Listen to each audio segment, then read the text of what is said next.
Hi, Oystein. How are you doing? It's great to be talking to you. Thank you for having me. I'm doing great. It's a nice wintry day outside, so all good. Yeah, no, it's a great honor to be talking to you, and the occasion is really good. Fall as will be released on the 23rd of February. It's Borknagar's new album. You should really be proud of it. What can you reveal to the fans about this album? Oh, there's a lot. I mean, it's a big album. The scope of this album is huge. I mean, lyrically and musically and everything. And we always push ourselves and to broaden the horizon and climb another mountain musically speaking. So it's a huge album. Yeah, I would say it holds all the facets of a human life, or the nature or anything, the rainy days and the sunny days and all that stuff. So it's a huge album. Yeah, and it really is a huge album. And how would you describe it, musically in your own words? I always strive to make music that's beyond words and definitions and terms and all that. I don't know. It's not really my job as a musician, I feel, but I guess it's progressive. I guess it's atmospheric. I guess it's um adventurous. I think it's an important word for our music. I mean, I kind of see myself more as a musical adventurer rather than being a musical entertainer, if that makes any sense. So yeah, it's again, it's a huge album with all the facets of life, I would say. Yeah, it really is, and adventurous is a great way to describe it. I mean, it has on the Borknagar signature um, things that marked your sound throughout the years, and yet it keeps evolving in your sound. Um, what made you to keep evolving for this album? To me that is what this is all about. I mean, musically, I don't want to dry out or stagnate, or music is not a static phenomenon. It's something that should evolve and progress. So, I mean, my musical philosophy, if that's something, I find it, meaningful to always push musical borders and to progress and to lean forward in terms of music. If I found myself copying and pasting and walking in circles, I would quit doing this, because this resembles to a human life. But I think that music, a band, a musical entity, should evolve as a human being, in a sense. I'm not the same as I was 30 years ago when I started the band, and I have to be honest about it. It's a journey of life, in a sense. Yeah, and how was your composition process for this album? Did you change anything from your previous? No, not really. I mean, I do my stuff. And we pretty much did the same setup as with True North. We recorded drums in Oslo in a studio there, and then we used some of the stuff was recorded in home studios and stuff, and we did a huge portion of vocal recordings and my guitar stuff in this studio. So we had a quite firm grip on the production ourselves, at least the recordings and the producer side of it. But of course, Jens Borgren in Sweden did a fantastic job, mixing the album and doing the finishing touches on this album. But we seek to kind of keep a very kind of firm grip on the production, so that we you know we get kind of the sound, the musical, and fulfill the musical visions that we have as a band. Yeah, and you already mentioned that this is the 30th anniversary of the band, and this besides being one of the most important names in the Norwegian black metal scene, Borknagar have always been a little bit different. How hard was it for Borknagar to find their place in the music scene and in the music industry? I I can't say it has been hard in any meaning of that word, I think. I mean, it's it's rather, a question about honesty. And I felt, back in the day when I started the band, I didn't feel that, I was kind of, a little bit maybe on the outside, but part of this black metal scene in the early 90s and stuff. But to me, the whole thing, there was a lot of, inspiration, a lot of, there was a golden times in so many ways. But in the end of or late 90s, I kind of felt this urge to distance myself a little bit from the whole thing, because um, I don't know. I just want to find my own kind of musical expression. And I remember in the early days, I had this very clear vision about I wanted to make a musical entity or a band or project, whatever you want to call it, but that is kind of independent from the trends, from any scene, from any group or whatever. I think quite honestly, I've always been a little bit like that as a person as well. I don't, I tend to stick for myself. I'm kind of a loner in a sense. I'm not antisocial, but I prefer, silence and quietness and not too much people and stuff like that. And I keep a little bit on the outside of this huge melting pot of the world. So and the same thing I think, with the music. It has been important for me, to make my own musical universe in a sense. Yeah, and that's what made the Borknagar who they are today.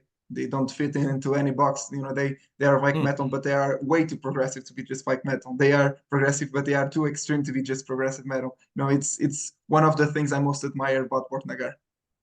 Yeah, and that has been because, as a music lover myself, I've always adored the music that is above and beyond everything in a sense, and that's why I don't want to deal with politics or religious thoughts or, environmental issues really. It's of course we have some stance in the lyrics, and we are also all in the band is influenced by the times we live in, and the circumstances, war in Europe and all that shit. But point is that I've always had this idea that music should be beyond and above all this uh, what can I say, human constructions in a sense. I'm not a religious person, but if there is any religion in my world, that is, music. And that is what I try to do with my own music, that it's something that kind of lingers above everything in a sense. Music is such a powerful and I don't know, rich source of, you know of everything really in Yeah. life. Music can energize you. Music can cuddle you. Music can give you experiences. It can give you insights. It can give you, soul search, all that stuff. The music has that potential, and I think that is something I want to bring forth in the music, rather than just being a entertainer, being on stage, playing for a bunch of guys. It's kind of, um I'm more on that kind of side of the scope when it comes to music. I feel more like an adventurer, as I said, than any kind of entertainer. Yeah, and you make it that adventurous thing. You make it really, really well. Now, moving back to fall and to this new album, that really curious thing is that you release fall during the end of the winter, beginning of the spring. Did you ever think of releasing it during the autumn or? Uh, The fall, the title is for me, an album title is very important. It's and always for us it's the final piece of the puzzle. I mean, after the cover, after the band photos, and basically everything. That's the last thing we do. That's kind of pinpoint the album title, because it's important. Some kind of conclusion or some kind of spearhead of the album in a sense. Um, but I've also always had this idea about, lyrics as well as the titles, and even song titles should have different layers depending on your approach to things. Fall can mean the very basic idea, can be, falling water. And as we all know, if we, aside with the nuclear weapons and stuff like that, in the natural world, some of the most crushing forces or devastating forces is actually falling water. I mean, eventually waterfall and rivers and all that will grind up every stone, every mountain in this world at some billion years ahead, of course. So it's can be a very destructive force, but it's also water is life-giving. It's such an important part of our life being. I mean, we consist of like 90% of water, the human body. So that's kind of one side of it. The other side is kind of can be, of course, this fall of season, the change of season. And change for human beings is always a bit dangerous, it seems like. We tend to, we tend to keep to the routines and the daily habits or whatever we are dealing with. Well, and always change is a bit, we sometimes We're fear afraid of change. it. Yeah. And a third, level or uh, of this title might be, the most brutal of it, the fall of man, in a sense. So it has kind of different layer depending on how you kind of want to dig into the album. And I think that is one of the points with our music, that we always leave the door a bit open for the fans, the listeners, whoever want to listen to our music, to dig into the music their own way, to find their own meaning, to find their own kind of context of the album, in a sense. We don't shut any doors. We don't profess any, certainty or special life guidelines in life or what you should believe or not. It's we don't deal with that stuff, but we rather kind of leave the door a little bit open for people to get their own kind of experience from this musical adventure. And so there never was any plans or any intention to release Fall during the fall. It was just Yeah, never. it's yeah, that's kind of more like a coincidence. And I think, the importance of the title and the concept of the album is more important than when it's Yeah, actually released. But absolutely. of course, it would be cool if it was actually released at the fall, but stars doesn't always align perfectly. Yeah, yeah, and so this Fall title also marks some change in the between your last album. Your last album was True North. I mean, there wasn't really two interpretations you could get there. It was just True North. Now, to Fall, you get a little bit more. Each person has their own interpretation. Was there something you wanted to change in that? No, not really. I mean, I mean, there is nothing really, when it comes to lyrics and conceptual themes and stuff like that. There is nothing new really under the sun. We have always been dealing with this, forces of nature and man versus nature, and kind of going a little bit philosophic about those topics. But it's, as I always say, it's just a matter of always progressing. I mean, I very often, envision my musical career as a journey, basically. I mean, I have my backpack with my old stuff in the backpack, but I kind of try to find a new mountain to climb or a new horizon to search or whatever, and I have to be honest, that's about all. I don't plan too much. We just do it. And I think one of the, things with the new album that we let kind of course we have plans when starting to work on the album, all that stuff, but we also try to keep on to a little bit this capture of the moment, this Kodak moment, but when it comes to music, in a sense, to leave the door open. We have some plans, we have some directions and how we want things to be and how many songs and all that, but during the way we kind of we keep things that pops up and we find during this musical journey. So it's not, to me, an album isn't really finished before we have delivered the master tape, so to speak. It's always a consistent kind of progression in the creativity of it, so to speak. Yeah, and I'm sure that if you deliver if you didn't release the album this year, if you kept working on it next year, it will be a completely different album than what we have now. Yeah, it might be. And and that is some of the beauty in the process of being creative, I think, because these days when everybody have a PC and have the potential of recording and mixing and doing an album in the bedroom, basically, because the technology is so available, I think that a lot of music has been, unfortunately, become a little bit too generic and too, I don't know, planned and too kind of produced in a wrong way, in a perfect way, in a sense, and all those things. So I think that, some of the things that we try to, focus on when making a new album, to leave a little bit, this space for spontaneous ideas, this I feel this, what I sometimes says is like the perfect human imperfections. Yes.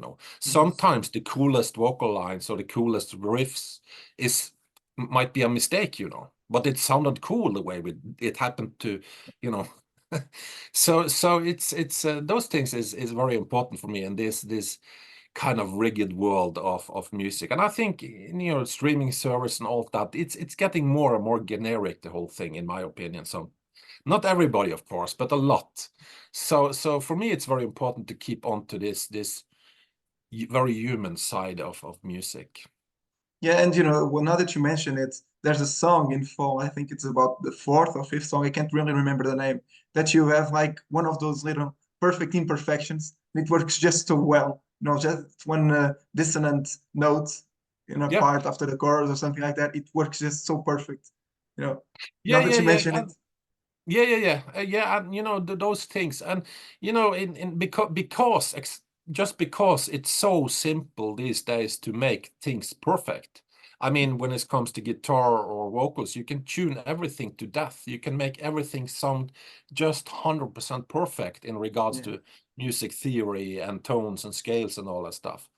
But it's so easy to do that, It's so easy, but that's why I find it kind of exciting to no, you don't fix that tone. It's cool as it is, yeah, It's so human. It's real, It's nothing, And I think that kind of, at least to me, that makes music way more human, and that is my fundamental point, because I absolutely. think that music is a very human artifact. No kids, but my cats don't bother about music. The birds in the forest don't bother about music. It's humans that, listen to Mhm. music. So I think that, to make, classic music that lingers on forever, I think you need to have this some sort of human touch to it, so to speak.